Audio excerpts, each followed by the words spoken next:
Sir చూద్దాం. అందరికీ నమస్కారం. నేను మీ హేమని. గత కొన్ని నెలలుగా నా పైన మీడియాలో చాలా పుకార్లు పుట్టాయి. మీ అందరికీ తెలుసు. మీడియా వాళ్ళు 35 సంవత్సరాలుగా నేను సంపాదించుకున్న పరువుని ఎలా భూస్థాపితం చేశారో మీ అందరికీ తెలిసిన విషయమే. అది లా అండ్ ఆర్డర్కి సంబంధించిన విషయం గనక నేను వెంటనే బయటికి రాలేకపోయాను. నేను ఏం జరిగిందని చెప్పలేకపోయాను. ఇప్పుడు కూడా విషయం కోర్టులో ఉంది. కానీ నా అన్న తమ్ముళ్ళు, నా అక్క చెల్లెళ్ళు, అక్క తప్పు లేకపోతే ఈ పాటికి బయటికి రావాలి కదా, ఎందుకు రాలేదని క్వశ్చన్ కూడా చాలా మందికి ఉంది. సో కోర్టు వ్యవహారాల సంగతి మీకు తెలిసిందే గనక చాలా టైం పడుతుంది బయటికి రావడానికి. సో వచ్చినప్పుడు నేను డెఫినెట్గా ఒక ప్రెస్ మీట్ పెట్టి ఏం జరిగింది అనేది అనౌన్స్ చేస్తాను. ఇప్పుడు నా టెస్టే లేదు, నాకు అక్కడ నేను శాంపిల్స్ ఇవ్వలేదు, నా శాంపిల్స్ ఈరోజే తీసుకుంటున్నారు అని నేను ఒక న్యూస్ వేయడం జరిగింది. మీడియా వాళ్ళకి చెప్పడం జరిగింది. దాన్ని కూడా ఆవిడ ఓవర్ యాక్టింగ్ చూడు, అరుపులు చూడు అని దాన్ని కూడా మసిరాసి మారేడికాయ చేస్తారు. నా బాధ ఏంటంటే నేను టెస్ట్లే లేవు, నా శాంపిల్స్ వాళ్ళ దగ్గర లేవు.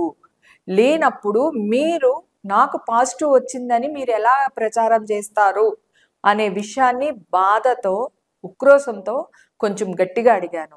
దాన్ని కూడా ఏం చేస్తారో మీ అందరికీ తెలుసు. ఇదిగో నేను కొన్ని టెస్టులు చేయించుకున్నాను. మొత్తం నా హెయిర్, నైల్స్, బ్లడ్ అన్నీ చేయించుకున్నా.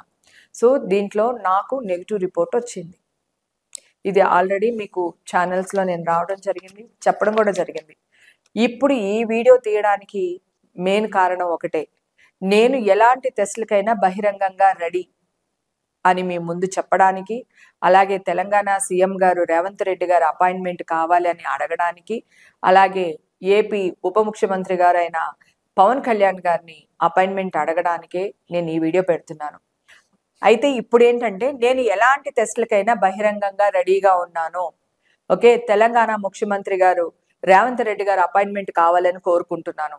అలాగే ఉప ముఖ్యమంత్రి ఏపీకి మా పవన్ కళ్యాణ్ గారిని కూడా అపాయింట్మెంట్ అడుగుతున్నాను. నా వాయిస్ని మీరందరూ దయచేసి వాళ్ళ దాకా తీసుకెళ్లాలని కోరుకుంటున్నాను. ఎందుకంటే నన్ను ఒక టెర్రరిస్ట్ లాగా, ఒక ఏమంటారు, జిహాద్కి వర్క్ చేసిన దానిలాగా ఈ మీడియా నా మీద ప్రచారం చేసింది. నేను ఇప్పుడు వాళ్ళ దగ్గర ఎలా వెళ్ళాలి, ఎలా అప్రోచ్ అవ్వాలో కూడా తెలియకుండానే ఈ వీడియోని పెడుతున్నాను.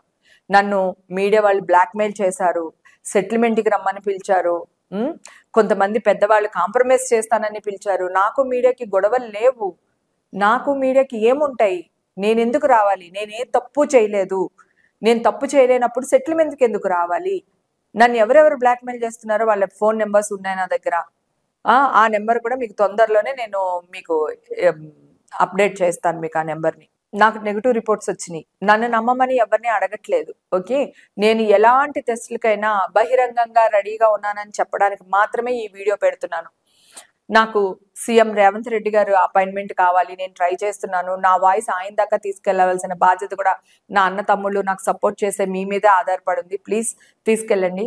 అలాగే ఏపీ ఉప ముఖ్యమంత్రి గారు అయిన పవన్ కళ్యాణ్ గారు అపాయింట్మెంట్ కూడా అడుగుతున్నాను. ఆయన అపాయింట్మెంట్ కూడా దొరికేటట్టు నా వాయిస్ని ఆయన దాకా తీసుకెళ్లే బాధ్యత కూడా మీ మీదే పెడుతున్నాను. అందరికీ నమస్కారం. కొన్ని నెలలుగా నా పైన మీడియాలో చాలా పుకార్లు పుట్టాయి. మీ అందరికీ తెలుసు.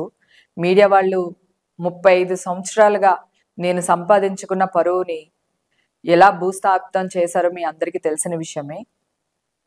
అది లా అండ్ ఆర్డర్కి సంబంధించిన విషయం గనక నేను వెంటనే బయటికి రాలేకపోయాను. నేను ఏం జరిగిందని చెప్పలేకపోయాను. ఇప్పుడు కూడా విషయం కోర్టులో ఉంది. కానీ నా అన్న తమ్ముళ్ళు, నా అక్క చెల్లెళ్ళు, అక్క తప్పు లేకపోతే ఈ పాటికి బయటికి రావాలి కదా, ఎందుకు రాలేదని క్వశ్చన్ కూడా చాలా మందికి ఉంది. సో కోర్టు వ్యవహారాల సంగతి మీకు తెలిసిందే గనక చాలా టైం పడుతుంది బయటికి రావడానికి. సో వచ్చినప్పుడు నేను డెఫినెట్గా ఒక ప్రెస్ మీట్ పెట్టి ఏం జరిగింది అనేది అనౌన్స్ చేస్తాను. ఇప్పుడు నా టెస్టే లేదు, నాకు అక్కడ నేను శాంపిల్స్ ఇవ్వలేదు, నా శాంపిల్స్ ఈరోజే తీసుకుంటున్నారు అని నేను ఒక న్యూస్ వేయడం జరిగింది.